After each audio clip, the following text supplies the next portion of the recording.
রিতার খুঁটিনাটিতে সকলকে অনেক অনেক স্বাগত। আশা করি তোমরা ভালোই আছো।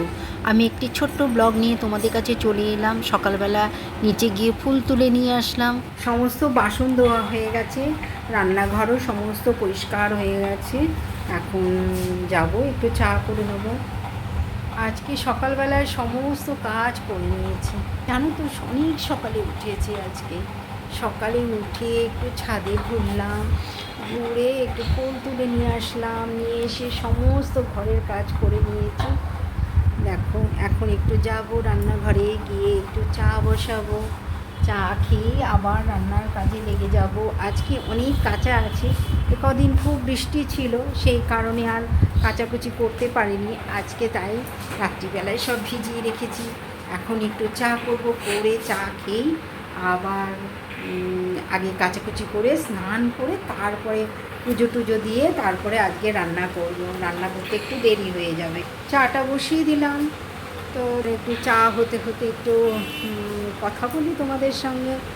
তো জানো তো, এত কাজ করতে হয় সকাল থেকে, সমস্ত কিছু ঘরের কাজ করা, রান্না করা, বাইরের কাজ করা, সমস্ত করতে হয়।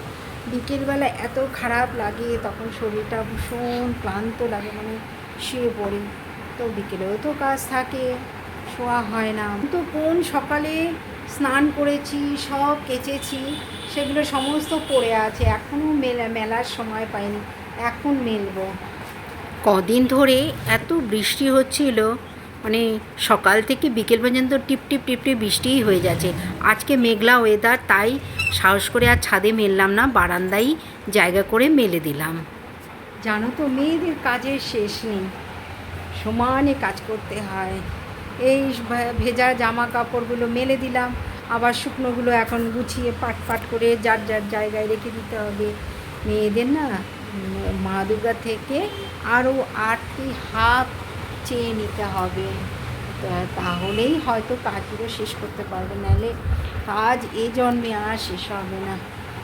সমানে কাজ করতেই থাকে, শেষ আর হতে চায় না। আজকে দুপুরে রান্না করলাম ভাত, পটল ভাজা, পটল আলুর তরকারি, আর মাছ ভেজে রেখেছি, বিকেলে ঝোল করে নেবো। ব্লগটা তোমাদের কেমন লাগলো কমেন্ট করে জানিও। আজকের মতো এখানে